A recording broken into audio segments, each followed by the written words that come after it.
আপোনালোকৰ মাজৰে এই সকল শিল্পীক প্ৰশিক্ষণ দিছিলে আজিৰ পৰা দুমাহ ধৰি সুদূৰ মাজুলীৰ পৰা এগৰাকী নৃত্য বিশাৰদ বিশেষজ্ঞ মাজুলী সত্ৰৰ একান্ত ভকত তেখেত হ'ল শ্ৰদ্ধাৰ কিৰণ বৰদেউ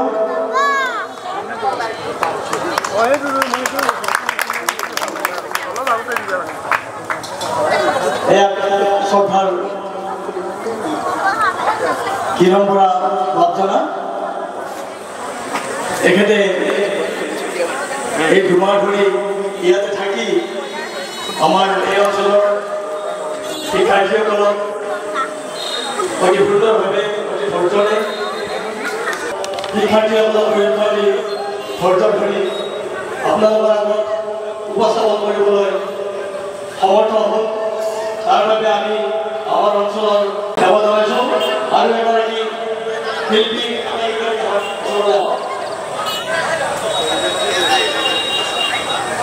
এয়া বিবেক নাথ এগৰাকী ভাল খোল বাদক আৰু আনগৰাকী আমাৰ মহেন্দ্ৰ হাজৰিকা এখেত গায়ক দেখিছে আপোনালোকে আৰু এটা হাৰমনিয়াম নোহোৱাকৈ গাব নোৱাৰে আপোনালোকে সহযোগে দেখিছে যে ইয়াত কণ্ঠটো এনেকুৱাকৈ বান্ধি থোৱা হৈছে ইয়াত সুৰৰ ব্যঞ্জনাই সুৰৰ যিটো সাহিত্য এনেকৈ দিয়া হৈছে আমি ভয়ো গান গাওঁ আমি হাৰমনিয়াম নোহোৱাকৈ গাব নোৱাৰোঁ কিন্তু এখেতে ইমান সুন্দৰকৈ ৰাগ মানে বেছি চব এইখিনি কৰিছে আমি মহেন্দ্ৰ হাজৰিকালৈ ধন্যবাদ নিবেদন কৰিছোঁ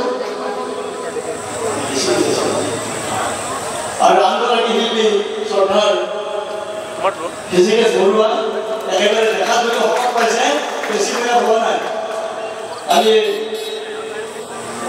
আমাৰ হৃষিকেশ বৰুৱা আমি মনত ৰাখিছোঁ আমাৰ সুনীল কলিতাৰ বিবিতা নমস্কাৰ মোৰ নাম শ্ৰী কাবেৰী কলিতা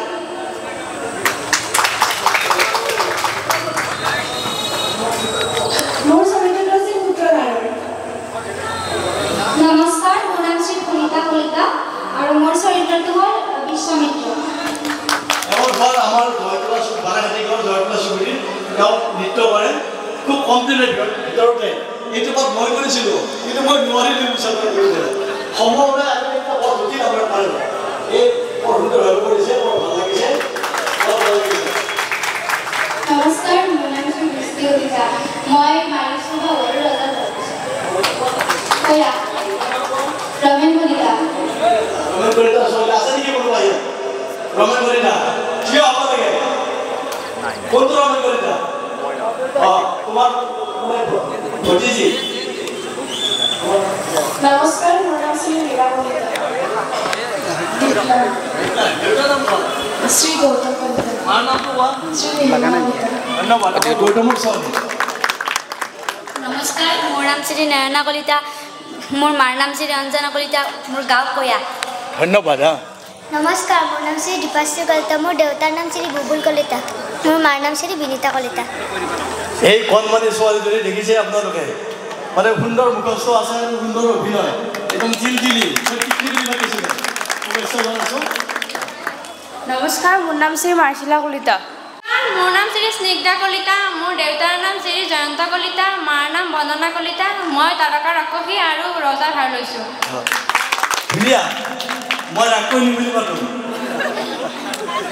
নমস্কাৰ মোৰ নাম শ্ৰী দৃষ্টি কলিতা মাৰ নাম শ্ৰী জয়মতী কলিতা আৰু দেউতাৰ নাম শ্ৰী দিগন্ত কলিতা মই ৰামৰ ভাও লৈছোঁ এওঁ মানে ৰামৰ ভাও সঁচাকৈ ভাল হৈছে খুব শান্ত শিষ্ট নম্ৰ ভদ্ৰ বৰ ভাল লাগিছে ৰাম যেনে লাগিছে নমস্কাৰ মোৰ নাম শ্ৰী মুনমুন কলিতা মাতৃটোৰ নামটো কোৱা মাৰ নাম মীৰা কলিতা দেউতাৰ নাম গগন কলিতা ঘৰ কয়া কয়া এওঁ ভাল আছে নমস্কাৰ মোৰ নাম শ্ৰী গৰিমা কলিতা মোৰ মাৰ নাম অনিতা কলিতা মোৰ দেউতাৰ নাম ৰাণা কলিতা মই সীতাৰ ভাও লৈছোঁ পুনৰ থাকক আৰু মোৰ চৰিত্ৰটো হ'ল মাৰিছ আৰু সুবাহু আৰু ৰজা মোৰ দেউতাৰ নাম পৰেশ চন্দ্ৰ শইকীয়া আৰু মাৰ নাম চয়নিকা শইকীয়া ধন্যবাদ নমস্কাৰ মোৰ নাম শ্ৰী কংকনা শৰ্মা, মোৰ দেউতাৰ নাম দিলীপ শৰ্মা, মাৰ নাম মিনতী দেৱী আৰু মই দশৰথ ৰজাৰ ভাও লৈছোঁ।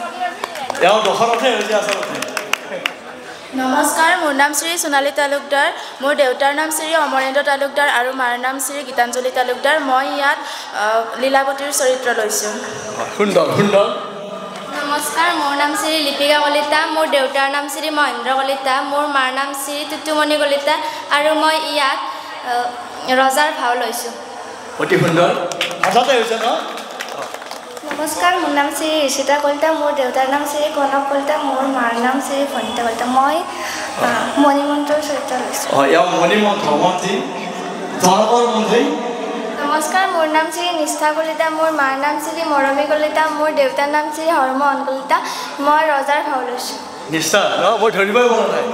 নমস্কাৰ, মোৰ নাম শ্ৰী লিম্পী ভূঞা, মোৰ মাৰ নাম শ্ৰী প্ৰদুমী ভূঞা, দেউতাৰ নাম স্বৰ্গীয় প্ৰবীণ ভূঞা আৰু মই লক্ষ্মণৰ ভাও লৈছোঁ। মই সীতাৰ লগৰী। ধুনীয়া। তোমাৰ দেউতা শিক্ষকতা কৰে ন? নমস্কাৰ, মোৰ নাম শ্ৰী ঈশা কলিতা, মোৰ মাৰ নাম শ্ৰী মঞ্জু কলিতা, মোৰ দেউতাৰ নাম শ্ৰী ৰাতুল কলিতা। মই ৰজাৰ ভাও লৈছোঁ। সুন্দৰ। তোমাৰ নামটো কয়? নমস্কাৰ, মোৰ নাম শ্ৰী পল্লৱী ভূঞা, মোৰ দেউতাৰ নাম শ্ৰীযুত নকুল ভূঞা, মোৰ মাৰ নাম শ্ৰী পূৰ্ণিমা ভূঞা। মই ৰজাৰ ভাও লৈছোঁ। সুন্দৰ। তোমাৰ? নমস্কাৰ, মোৰ নাম শ্ৰী হিয়ামণি কলিতা, মোৰ দেউতাৰ নাম শ্ৰী নিতুল কলিতা, মোৰ মাৰ নাম শ্ৰী ভনিতা কলিতা। মই ইয়াত পৰশুৰামৰ ভাও লৈছোঁ। সুন্দৰ। ৰাইজ কথাটো কেনেকুৱা? পঢ়াৰ বলতে এইসকল শিল্পী আপোনালোকে দেখিছে যে দুমাহ ধৰি যে ইয়াত অভিনয় কৰা বুলি কৈ আছোঁ, মই প্ৰেক্টিছ কৰা বুলি কৈ আছোঁ, যে বতাহ বৰষুণ আৰু যাতায়াত আমাৰ যাতায়াতৰ সমস্যা আছে, ৰাতি হয় কেতিয়াবা বৰষুণ হয়, এই বাধা বিঘিনিবিলাক নেওচি এইসকল শিল্পীয়ে আমাৰ এই আজি অনুষ্ঠানটো এটা উপস্থাপন কৰিলে সুন্দৰভাৱে। কিন্তু আমি এই ক্ষেত্ৰত তেওঁলোকক ধন্যবাদ আমি দিছোঁহে। ধন্যবাদ মাক দেউতাক আছে, এই মাক দেউতাকে যে আমাক এটা বিশ্বাসত লৈ তেওঁলোক পঢ়া ছোৱালী, গতিকে পঢ়া শুনা ক্ষতি কৰি ইয়াত আহিছে। আমি কথাটো কৈছোঁৱে যে পঢ়া শুনা ক্ষতি কৰিব নালাগে।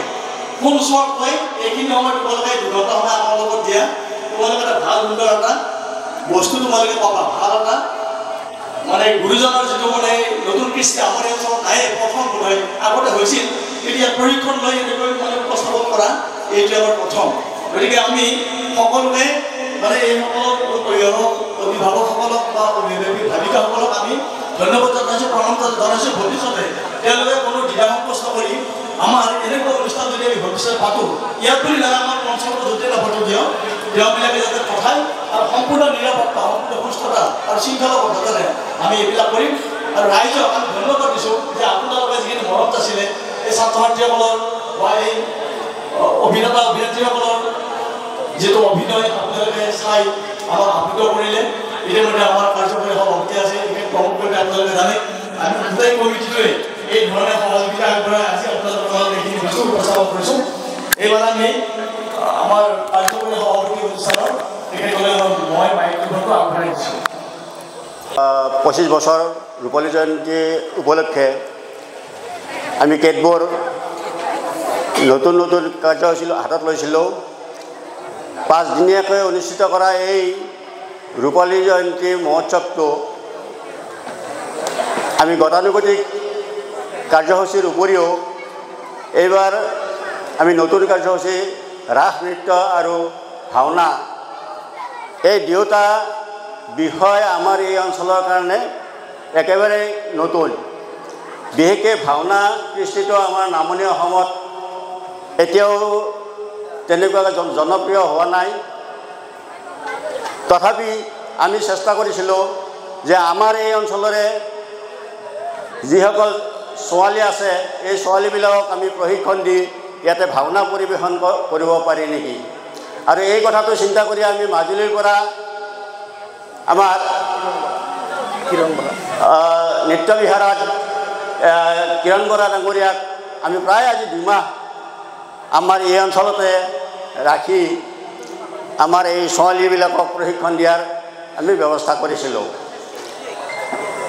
বিষয়টো যদিও কঠিন, কিন্তু বৰাদেৱৰ নিৰলস প্ৰচেষ্টাৰ কাৰণে আমাৰ ছোৱালীসকলে খুব কম সময়ৰ ভিতৰতে এনেকুৱা এটা জটিল বিষয় আয়ত্ত কৰি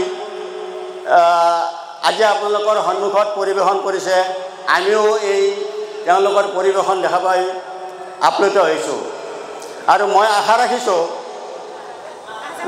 এই ছোৱালীসকলে ভৱিষ্যতে এই আমাৰ এই অঞ্চলত এই ভাওনা কৃষ্টিটোৰ এই অভিজ্ঞতাখিনি সমল কৰি লৈ এই ভাওনা কৃষ্টিটোৰ প্ৰসাৰ আৰু প্ৰচাৰ কৰিবলৈ সক্ষম হ'ব আৰু আজিৰ পৰা আজি প্ৰথম ৰাস হেৰিটো নৃত্য প্ৰথম দিনাই আছিল প্ৰথম দিনাই আমাৰ ইয়াতে ৰাস নৃত্য পৰিৱেশন কৰা হৈছিলে আপোনালোকে নিশ্চয় উপভোগ কৰিছে এই ৰাস নৃত্যটো আচলতে আমাৰ এই অঞ্চলত ঠিক প্ৰচলিত নহয় বা আমাৰ ইয়াত মানে খুব বেছি জনপ্ৰিয় নাছিলে তথাপিও ক্ষেত্ৰীৰ পৰা এটা এই নৃত্য শিল্পীৰ দল আহি এই ৰাস নৃত্য ইয়াত পৰিৱেশন কৰিছে আমি বিশেষকৈ এই বছৰ ৰূপালী জয়ন্তী উৎসৱত এই দুটা কাৰ্যসূচীৰ এটা স্বাদ আমি পাবলৈ সক্ষম হৈছোঁ বা আমাৰ এই অঞ্চলৰ দৰ্শকক আমি এই দুটা কাৰ্যসূচীৰ আমি দেখুৱাবলৈ সক্ষম হৈছোঁ যাওক এই 5 দিনীয়া কাৰ্যসূচীৰ আজি তৃতীয় দিন তৃতীয় দিন এতিয়ালৈকে আমি যিসমূহ কাৰ্যসূচী আমি হাতত লৈছিলোঁ যে আপোনালোকৰ সহায় সহযোগ আৰু সংশ্লিষ্ট সকলো পক্ষৰ নিৰলস প্ৰচেষ্টাৰ কাৰণে আমি এতিয়ালৈকে এই তৃতীয় দিনৰ কাৰ্যসূচী আমি সফলভাৱে ৰূপায়ণ কৰিবলৈ সমৰ্থ হৈছোঁ আৰু আমাৰ সন্মুখত আৰু 2টা দিনৰ কাৰ্যসূচী আছে মই আশা ৰাখিছোঁ এই 2 দিনৰ কাৰ্যসূচীও আপোনালোকৰ সহযোগত আমি সাফল্যমণ্ডিত কৰি তুলিব পাৰিম মই বিশেষ নকওঁ এইখিনিয়ে কৈ এই কাৰ্যসূচীত আপোনালোকৰ আগন্তুক কাৰ্যসূচীখিনিত আপোনালোকৰ সহায় সহযোগ কামনা কৰি মই মোৰ বক্তব্য সামৰণি লৈছোঁ